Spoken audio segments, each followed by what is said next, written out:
Good morning. I want to thank you for joining us here at OU Medicine. We're here to make a very exciting announcement, a new $1.5 million NIH grant awarded to Dr. Carl Hansen and the Reproductive Health Program here at OU Medicine. The grant was awarded by the Eunice Kennedy Shriver National Institute of Child Health and Human Development of the Department of Health and Human Services of the National Institutes of Health. It adds the OU Health Sciences Center to an elite group of centers nationwide participating in cutting-edge infertility research. To introduce our panel today, on my right, your left, is Dr. Carl Hansen. And Dr. Carl Hansen is the Interim Chief of Obstetrics and Gynecology at the OU Health Sciences Center's College of Medicine. And then also joining me is Rebecca Swantek. And we have their names and spellings in a document that's available online for you right now. And Rebecca is a patient and also participated in a clinical trial. So she's going to talk a little bit about personal experience with her reproductive health medicine program here. And also she's going to talk about her experiences as being part of a clinical trial. With that, I'm going to turn things over to Dr. Hansen, who can tell you a little more about this grant and what it means for the campus and what it will do. Dr. Hansen? Thank you very much. Well, it's a pleasure to be here today to have the opportunity to discuss this important grant. The grant that we were awarded is part of the Cooperative Reproductive Medicine Network. And the Reproductive Medicine Network is a group of sites that conduct clinical trials related to infertility and reproductive endocrinology problems. It's a competitive process in order to be selected for this particular award. And as was mentioned, we were one of 6 sites that are chosen to participate in this upcoming iteration of the Reproductive Medicine Network. Basically, what the Reproductive Medicine Network does is that it funds and conducts trials in infertility as well as reproductive medicine. Because it is a cooperative group, collectively we work together with the other sites that are involved in the network in order to choose the individual trials and then ultimately conduct the trials. Many important trials have come out of the Reproductive Medicine Network over the last few years.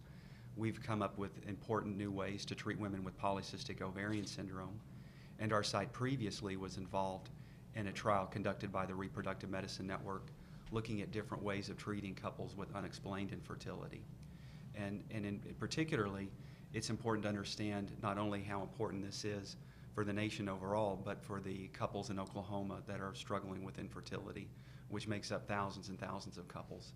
So we're thrilled to have the opportunity to participate in this network and are looking forward to conducting studies over the next 5 years.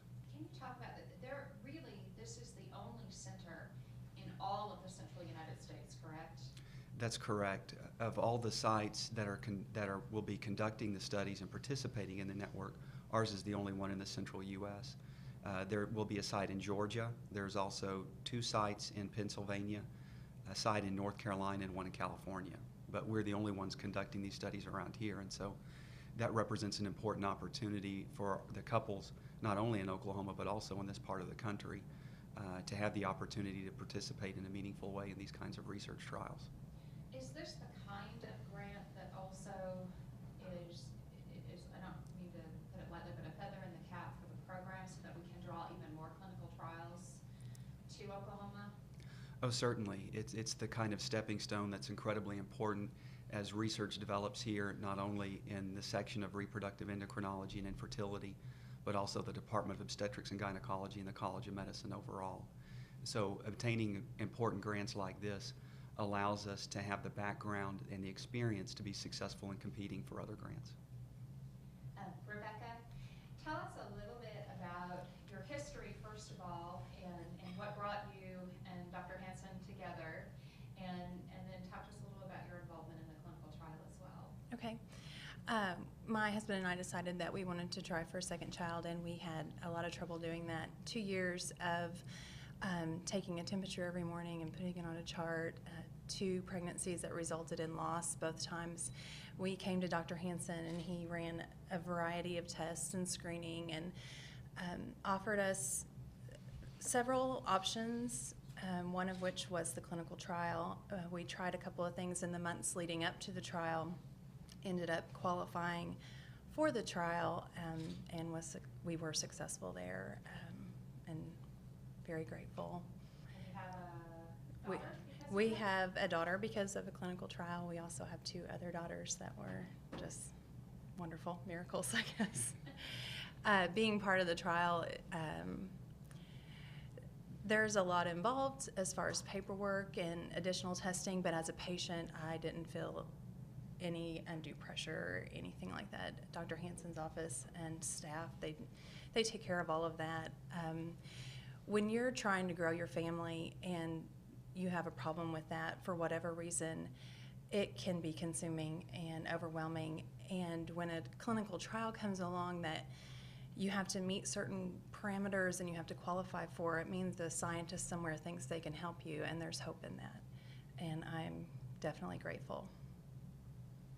For people who are a little bit intimidated, and you kind of touched upon it, that it was nothing to be scared of, but there are people who are get a little bit nervous when they hear about a clinical trial. Can you talk from the patient perspective, and then Dr. Hansen, would you talk maybe from the researcher perspective on what it means to enroll in a clinical trial?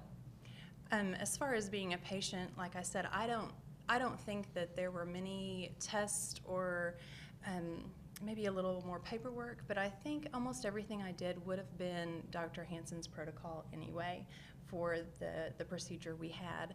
I never felt like we were guinea pigs or being poked or prodded in any additional way. I just felt like a patient. And I need to add that in Dr. Hansen's office, you don't just feel like a patient. You honestly feel like they care about you and your end result every step of the way. And I never felt like it was just another day in the office. It was never just another patient. They actually care. And unless I really thought about it, I never really I knew I was part of the trial, but I didn't feel like I was being used as a guinea pig in any way, which I think could be intimidating to some people. Dr. Hansen, can you talk to us, though, about what does it mean to be a part of the clinical trial, and how important is that patient participation to us in advancing science? That's an excellent question. I think when you're considering clinical trials and when we're talking with patients about potentially enrolling in clinical trials, it's incredibly important that they understand what their options are. And in many cases, a well-designed clinical trial is comparing 2 different types of therapies or more that we really don't know which one is the best therapy. And so they're not really stepping outside of what would be considered the standard of care, but we're trying to learn in a very controlled way what really is the very best way in order for us to help couples achieve a pregnancy. And once they understand that, and it's not just the woman that we're talking to, of course we're talking to the couple because both of them are involved in making these decisions. But when we talk with them and explain that to them carefully, that here are what your options are outside of the trial, and also here's your opportunity to participate in a clinical trial, that not only would provide you with the standard of care, but it would also help answer an important question that will help other couples in the future achieve a pregnancy. And when they understand those things and you carefully go through those options and they understand what's involved in the process, then what I find is that many couples are very open to participating in research once they understand that. I'm curious because being one of only 6 sites selected to participate in this, the competition had to be tough. And you had to have a track record already, correct, of successful research to be even considered for this? That's correct. The application process for this grant or any NIH grant is a fairly lengthy one. It involves careful attention to background and significance, study design, protection of human subjects. All of those aspects go into the grant and the writing of the grant. But you're right, if you don't have a track record of successfully conducting research, particularly clinical trials research, then the odds of you being successful in that application are very low. And so although our group had conducted a number of small clinical trials, our participation in the trial that Rebecca was involved in was really our first opportunity to show that yes, we could conduct a very complex trial with a large number of couples. In fact, our group enrolled about 150 couples over the course of 2 years into this study, so that we could enroll these couples, we can manage the study appropriately, we could do a good job of reporting the data, and do a good job of doing that in an accurate way. And so it's all of those steps that are important in being competitive for large grants like this. And one of the things that I thought about too is that they wanted a network, because these will be broad-based clinical trials large numbers of couples, correct? Correct. So for example, the particular study that Rebecca participated in, that involved 900 couples from around the country, and our site enrolled 150 of those. But for many types of clinical questions like we want to ask, you can't answer them by enrolling couples from a single site. You have to have hundreds and hundreds of couples, and the only way to do them in a time-efficient manner is to involve multiple sites in order to enroll the couples. The other advantage of having multiple sites is that it allows you to increase the diversity. So for example, if all of our studies are just being conducted in the Northeast, well then we get a certain group of individuals that may not be the same as those that we would see in the Midwest or in the South or on the West Coast. And so part of the decision-making process that goes into awarding sites as well is, yes, we need the diversity in having sites in different locations. And so undoubtedly that was important in us being chosen for this award as well. Rebecca, back to you. I'm being asked for you to talk a little bit about just the emotions for you and your husband as you were faced with these issues. I know you had the 10-year-old and then you decided to expand your family. And when you start running into challenges, what was that for you as a couple emotionally? How difficult was that? I would say it's probably one of the harder things that we've dealt with in our marriage. It's just tough, and it's not something that a lot of people talk about. But there are thousands of couples who suffer from infertility in general, secondary infertility. And there was trying to have a balance between being grateful for the daughter we already had, and then almost in mourning that we couldn't have any more. There was kind of a sensitive balance there, but it was tough. Yeah, so that's just about sums it up. It was hard. So now going in, you were kind of in this dark tunnel of difficulty, and then you come out at the other side with a baby girl. What were the feelings like on the other end of that? They were indescribable. The day she was born, I could not even stop crying that day. And Dr. Hansen's office only sees patients until they're getting close to the second trimester. So he passed me off to my new OBGYN, and she just kept checking on me the whole time after the baby was born because I could not stop crying. It's just completely overwhelming. Something that you thought would never happen, and then it's here, and it's a wonderful feeling. Dr. Hansen, how's it for you to see that success? Well, it's fantastic. It's actually the most rewarding aspect of anything that we do. Just to reemphasize some of the things that Rebecca said, I think when you're struggling with infertility, it's such a personal problem that many couples wait a long time before they ever seek any kind of evaluation or treatment. So for a couple to even take that first step to make a phone call and schedule an appointment or to come into your office, that's a big decision on their part. And so by the time I see anyone in my office, I already know that they're very dedicated to making this happen and that they want to do whatever they can in order to achieve a pregnancy. And we take that very seriously. Unfortunately, that's what I see all day long is couples that are struggling to achieve a pregnancy. And so what I try to emphasize, even in our first session, is that those couples aren't alone, that this unfortunately is a very common problem. There's nothing to be embarrassed about. There's nothing that you're doing wrong.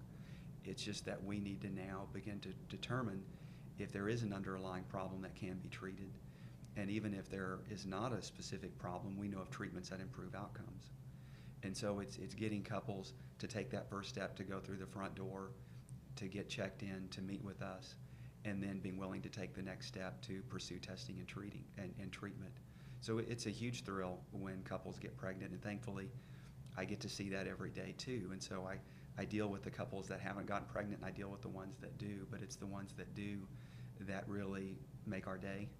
And then when we get phone calls about deliveries or emails about deliveries, and all that news travels through the office, it's an exciting time for myself, but also all the other faculty and certainly our nurses and MAs as well, who Rebecca got to know very well during the course of the treatment, but they're here, huge cheerleaders. Rebecca talked about how the clinical trial brought hope to her. This grant allows us to participate in more clinical trials. So does that mean ultimately not only more hope for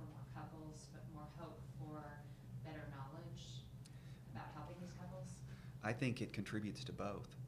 We will be conducting a number of different clinical trials, and we're still in the phases where we're trying to decide exactly which of these trials we're going to go ahead with. But there are a number of important trials. One of them involves looking at polycystic ovarian syndrome. Another one is a trial looking at unexplained infertility. Another one is related to IVF and improving outcomes. Another is looking at male factor. So these are looking at different aspects of infertility, but not only will they answer important questions when they are done because of the power of enrolling hundreds and hundreds of couples, but also at the individual level, the funding of these studies allows couples to participate in meaningful research and in some cases have access to care that they may not otherwise have access to. So it helps out in both ways. Other questions? Okay. Thank you so much. That was Thank you. great. I would love to get a photo of the two of you together after this, not necessarily sitting at the table, but just standing Okay. next to each other. That would be great.